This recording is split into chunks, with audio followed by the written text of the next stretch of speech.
सुषमा जी, स्वागत है आपका। नमस्कार मैम। जी नमस्कार, आप कहाँ से बात कर रही हैं? मैम मैं हरियाणा अम्बाला से बात कर रही हूँ। जी मैम, आपका सवाल। हाँ जी मैम, सर को नमस्कार मेरा। सुषमा जी, स्वागत है हमारे प्रोग्राम में हाँ आपका। जी सर। सर परसों फोन किया था मैंने आपको बेटी के बारे में सर। हाँ जी, तो वो लाजवंती के बीज बताए थे सर आपने, वो दे रही हूँ मैं इसे, तो हल्का सा मतलब फर्क लगा है सर। मैंने फोन इसलिए किया है भी आप उसके लिए दुआ करो, आपकी दुआ बहुत लगती है। जी बहुत बहुत धन्यवाद। और फ़ायदा भी शुरू हो गया सुषमा जी, 2 दिन में आपको फ़ायदा भी शुरू हो गया। भगवान की आप पर बहुत मेहरबानी है, और जिन पर भगवान की मेहरबानी होती है वो लोग इस लायक होते हैं कि उनसे दुआ के लिए कहा जाए। तो मैं आपसे प्रार्थना करता हूँ कि मेरे लिए भगवान से प्रार्थना करें कि मैं आपकी सेवा और ज़्यादा कर सकूं। बहरहाल आपने मुझसे कहा है, तो देखिए मेरे प्रोग्राम में या मुझ में और दूसरे लोगों में यही फ़र्क है कि आप मुझसे दुआ के लिए कहें या ना कहें, मैं आप लोगों के लिए अपने यानी मशवरे के साथ दुआ भी खामोशी से करता हूँ और रोज़ करता हूँ कि ए भगवान, मेरे साथ जो व्यूअर्स जुड़े हुए हैं, अगर तुझे मेरी लाज रखनी है तो मेरे बताए हुए मशवरे में उनको फ़ायदा लिख दे, उनको हुक्म दे दे उन दवाओं को, उन मशवरों को, कि उन मरीज़ों को फ़ायदा दे दे। शायद इसी का असर हो, और मैं विशेष दुआ भी करूँगा कि आपके बच्चे को फ़ायदा हो जाए। जी, दिल्ली से हैं लाजवंती जी, स्वागत है आपका। हेलो लाजवंती जी, आपको मेरी आवाज मिल पा रही है? हाँ जी नमस्कार। जी नमस्कार मैम। हाँ नमस्कार नमस्कार गुरु जी। आपका तो नाम लाजवंती जी दवाओं वाला नाम है, पहले भी शायद बात हुई है आपसे। हाँ जी, मेरी 2 बार बात हो चुकी है आपसे। कोई प्रोग्राम ऐसा नहीं कि मैं आपका नाम ना लेता हूँ। हाँ, पहले मेरा नाम आपने गलत किया था, लता नाम लिया था जी हाँ, तो और बहुत बहुत नमस्कार आपको, आपके चरणों में कोटि कोटि नमन मेरा। स्वागत आपका बहुत। हाँ, मैं पूछना चाह रही थी, मेरे 3 सवाल हैं आपसे। एक तो ये जो गोंद मोरिंगा है, तो ये सफेद वाला जो आप देते हैं, तो हमने जो पेड़ से निकाला है वो तो थोड़ा ब्राउन कलर का होता है, और जो काला गोंद ये कौन से पेड़ का होता है?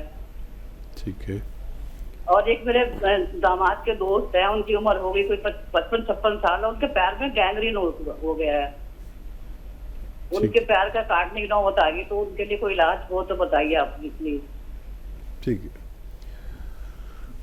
अच्छा देखिए, जो गोंद मोरिंगा है, ये जब फर्टिलाइज़र में पैदा होता है तो ऐसा होता है जैसा आपको मिलता है पेड़ से, और वो प्रोसेस नहीं हुआ होता, तो उसको लोग इस्तेमाल करते हैं। ये जो गोंद मोरिंगा है, इसको जब हम 3 साल तक किसी खेत में फर्टिलाइज़र नहीं डालते, और गोबर की खाद और ऑर्गेनिक खाद जो डालते हैं, जिसे ऑर्गेनिक कहते हैं, तो वो ऐसा होता है जैसा मैं बताता हूँ। और जो आप बता रही हैं वो फर्टिलाइज़र वाला है, जो प्रोसेस भी नहीं हुआ होता। हम जो देते हैं वो एक प्रोसेस वाला होता है, और उसी को असली माना जाता है, असली इसको भी माना जाता है, लेकिन ये किसी काम का नहीं है सिवाय इसके कि आपको विटामिन सी वगैरह दे दे। और दूसरा सवाल आपका कि गोंद स्याह कौन से पेड़ से आता है, ये आबनूस का पेड़ होता है। इस पेड़ से कभी किस ज़माने में जब मेटल नहीं था, मेटल की बांसुरी वगैरह, मेटल का प्रयोग शुरू नहीं हुआ था, उस ज़माने में इसकी लकड़ी से बांसुरी बनती थी। ये बिल्कुल काला होता है, काली बांसुरी होती थी, और अब मेटल वगैरह चल पड़े हैं, लेकिन अभी भी किसी किसी के पास वो बांसुरी मौजूद रहती है। एक बिल्कुल काले रंग का पेड़ जिससे काला गोंद निकलता है, उसे ही गोंदसिया कहते हैं। और एक कोशिश कर सकते हैं, वादा कुछ नहीं, उनको डॉक्टरों की दवाओं के साथ आप अलसी को हल्का सा भून लें और 1 चम्मच अलसी खिलाएं मरीज़ को, और 1 चुटकी नमक ज़ैतून, 1 चुटकी खाने का सोडा 2 गिलास पानी में मिलाकर 1 चम्मच अलसी दें। 1 टाइम दिन में या 2 टाइम लगातार दें। कुछ फ़ायदा हो तो हमसे आप बात करते रहें, वरना आप डॉक्टरों की बात मान सकते हैं। जी, जम्मू से है अनीता जी, स्वागत है आपका। हेलो मैडम, नमस्कार। जी नमस्कार सर। मैडम हम हकीम सुलेमान जी का प्रोग्राम देखते हैं, हम नंबर की को मैं मिला रहा था, मिल नहीं रहा था। आपके सामने हाजिर हूँ, बताइए क्या सवाल है। सर हमने मंगवाना था नमक जैतून जैतून का सिरका, गोंद मोरिंगा, गोंद सिया। आप हेल्पलाइन नंबर पर बात करें, दूसरा जो नंबर आ रहा है उस पर। किसी रोग के बारे में अगर आपको कोई सवाल करना है तो हम आपके सामने हाजिर हैं, कोई भी सवाल कर सकते हैं। ऑर्डर के लिए हेल्पलाइन नंबर लीजिए, उन पर बात करें, आपकी मदद की जाएगी। जी, अगले कॉलर हैं हमारे साथ, स्वागत है आपका। हेलो जी, अस्सलाम वालेकुम। वालेकुम सलाम, आपका नाम क्या है? जी मेरा नाम अफरोज। जी, आपका सवाल? जी मेरा सवाल बहुत तसल्ली के साथ हकीम जी और आप भी बहुत इत्मीनान के साथ सुनियो, मुझे बहुत परेशानी हो रही। बताइए। बीच में काटना मत, मुझे दिक्कत क्या हो रही कि मेरा गैस बनो बहुत ज्यादा। और मैंने एंडोस्कोपी भी करा ली और अल्ट्रासाउंड भी मेरे कई हो लिए। अल्ट्रासाउंड में बस लीवर पे चल दिया वो, और कोई बात नहीं आती। तो जी अब गैस जो बनो ना, वो ना तो बाहर हो ना तो अलग हो, बस ऊपर में चढ़ा रहो गैस वो। अच्छा, भूख नहीं लगती बिल्कुल भी। और क्या नाम, यह दिक्कत मेरे पेट में हो, बस जो गैस बनो ना पास हो दवा कुछ हो, और पेशाब भी बहुत कम हो मुझे। ठीक है, ठीक है जी। और कोई तो सवाल नहीं जी? और सवाल बस ये पेट का ही सवाल हो, और कोई सवाल नहीं है। ठीक है। आप कह रही थी ना काटियो मत, हम लोग नहीं काट सकते फ़ोन, ये काटने वाला दूसरा डिपार्टमेंट है। हमारे पास तो आ गया तो हमें हुक्म होता है कि अच्छे से बात करें, नहीं तो हमें निकाल दें प्रोग्राम से। तो काटने वाला कोई और है। अच्छा देखिए, ये बहुत अच्छा किया अफरोज़ आपने कि अल्ट्रासाउंड करा लिया, ताकि हमें भी इत्मीनान हो गया कि ज़ाहिरी तौर पर कुछ भी नहीं है। अच्छा देखिए, वर्म हो जाता है पेट में, एसिडिटी, वर्म, कब्ज़, लीवर पे सूजन, ऐसे रोग होने से हम इस तरह की बीमारियों में ग्रस्त हो जाते हैं। एक बड़ा अच्छा नुस्खा है, आप तो गृहिणी हैं और 6 चीज़ें आपके किचन में मौजूद हैं। वो 6 चीज़ें कौन सी है लिख लो जी, अगर पेन वैन लेके बैठे हो तो लिख सकते हो।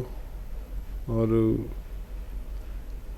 ये सौंफ, सौंठ, ज़ीरा, सौंफ, सौंठ, ज़ीरा, अजवाइन, धनिया, मेथी, 6 चीज़ें आपके किचन में। याद रखो, सौंफ, सौंठ, ज़ीरा, अजवाइन, धनिया, मेथी, 6 चीज़ें 2 बार मैंने बोल दी, और एक बार बोल देता हूँ। आपकी भाषा से मुझे लग रहा है कि आप पता नहीं लिख पाओगे या नहीं। सौंफ, सौंठ, ज़ीरा, अजवाइन, धनिया, मेथी 100 ग्राम ख़रीद कर पाउडर बना लो, और जी पाउडर बना के एक डब्बे में करके रखो। एक आता है नमक ज़ैतून। नमक ज़ैतून याद रखो जी कि एक नमक विशेष है जो स्वाद में नमकीनी नहीं होता। ये अलग से 100 ग्राम ख़रीद लो। 1 चुटकी नमक ज़ैतून 2 गिलास पानी में डालो, 2 गिलास पानी में, एक में नहीं। मिक्स हो जाता है आसानी से, नमकीन भी नहीं होता, ये हल्का सा कड़वा या खारा सा होता है। ये जो 6 चीज़ों का पाउडर बनाया है, ये 1 चम्मच खा लो, और ये 2 गिलास पानी पी लो। दिन में 1 दफ़ा या 2 दफ़ा बस काफ़ी है। आप ये रोज़ाना 1 बार ज़रूर लो, ज़्यादा से ज़्यादा 2 बार, आपको फ़ायदा होना मुमकिन है। बिल्कुल। हकीम साहब, सवाल यहाँ पे मैं ज़रूर करना चाहूँगी। इन्होंने कहा कि इनको गैस पास नहीं होती है। जिन लोगों को इस तरीके की प्रॉब्लम होती है, तो क्या ये भी एक संकेत है कि आपको कोई बहुत बड़ा रोग होने वाला है अगर हमारी गैस पास नहीं होती है? और देखिए, एक सिस्टम कहते हैं जो भी काम नहीं होता उसमें कोई भी ख़तरा हो सकता है। ये गैस इतनी पावर होती है कि ये कहीं भी परेशान कर सकती है। इसको लेने से सबसे पहले तो आपको गैस ही पास होने लगती है। आधा एक घंटे में आपको अच्छे से गैस पास होगी।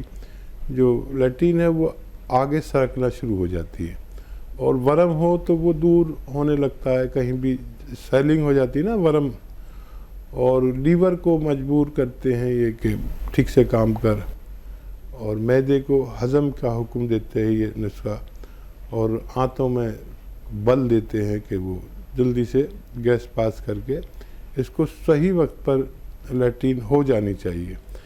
ये इन्फेक्शन भी दूर करता है, वर्म भी दूर करता है, लीवर को भी ख्याल रखता है, स्किन का भी ख्याल रखता है, सेहत का भी ख्याल रखता है। आप इसे इस्तेमाल करें, आप इसे फ़ायदा उठा सकते हैं। जी। बीना वर्मा जी जुड़ गई हैं हमारे साथ, स्वागत है आपका। नमस्ते मैम। जी नमस्कार, मैम मेरे 2 सवाल हैं। पूछिए। मैम मैंने गोंसिया लिया था और उसको 1 महीना हो गया लगभग खाते हुए। तो मैम वो अलसी के साथ मैं ले रही हूँ। मेरे पैर सुबह बहुत टाइट हो जाते हैं, चलना मुश्किल हो जाता है, पैर मुड़ते नहीं हैं। और दूसरा सवाल, मेरे लड़की के थायराइड है और उसके बॉडी में स्ट्रेच मार्क्स पड़ रहे हैं। स्ट्रेच मार्क्स तो बॉडी उसका कोई इलाज है? ठीक है मैम। जी हकीम साहब। अच्छा, ये बताइए, ये जो पैर टाइट हो जाते हैं पहले भी होते थे या अभी हो रहे हैं आपके? आप हैं लाइन पे क्या? मैम आप बात कीजिए बीना जी। जी जी जी। मैम ये बताइए कि आपके पैर पहले भी टाइट रहते थे या अभी हुए हैं? नहीं डॉक्टर भैया, मेरे 4-6 साल से हो रहा है ऐसा। अब मेरे पैरों में दिक्कत ये है कि अगर मैं 10 मिनट खड़ी हो गई तो मेरे पैर ये टाइट हो जाते हैं, और चलते रहते ठीक है। अगर खड़े हो गए तो टाइट हो जाते, तो इसमें दर्द बहुत होती है। अगर किचन में 5-6 रोटियां मैंने सेक ली खड़े होते तो ये पैर टाइट हो जाते हैं। अच्छा, दर्द की दवा आप खाते थे वो छोड़ दी आपने? अभी खाते हैं? नहीं खाते हैं सर, अभी खा रहे हैं। कितनी बार खाते हैं, पहले की तरह या कम हो गई कुछ? नहीं, दोनों टाइम खाते हैं, वही अलसी के साथ 1 ग्राम। नहीं, दर्द की दवा, इंग्लिश दवा जो खाते थे। दर्द की दवा नहीं लेते कोई। ठीक है। अच्छा देखिए, फ़ायदा तो है। अगर दर्द की दवा इंग्लिश छूट गई है तो फ़ायदा तो है। इसमें 3-4 महीने भी लग सकते हैं, और ये खिंचाव आता है तो ये दवा से ही आता है। ये अच्छा काम करना शुरू कर दिया है। माना कि 1 महीना हो गया, लेकिन अभी 2 महीने की दवा और है आपके पास। वज़न ना उठाएं, मेहनत ना करें, वेस्टर्न टॉयलेट, कुर्सी वाला शौचालय इस्तेमाल करें, और आप ये इस्तेमाल करते हुए आप लगातार भगवान से मदद मांगें। वज़न बिल्कुल ना उठाएं, झाड़ू पोछा भी ना करें, वेस्टर्न टॉयलेट, कुर्सी वाला शौचालय इस्तेमाल करें। अभी बहुत गुंजाइश है आपके अच्छा होने में, और वज़न ज़्यादा है तो उसको भी कम कर लें। जिनको वो निशानात आ गए हैं उनके लिए आप अलसी और इसको हल्का सा भून कर, अलसी को 1 चम्मच अलसी और 1 चुटकी नमक जैतून के पानी के साथ रोज़ाना 1 बार लिया करें, उनको फ़ायदा होना मुमकिन है। थायराइड हकीम साहब? अगर थायराइड भी है तो 1 चम्मच धनिया, आधा चम्मच अलसी और 1 चुटकी नमक जैतून लगातार दिन में 2 बार, सुबह निहार में और रात को सोते वक्त दें, तो उनके भी दोनों रोगों में फ़ायदा होना मुमकिन है। लेकिन जल्दी मत करना, 7-8 महीने भी लग सकते हैं।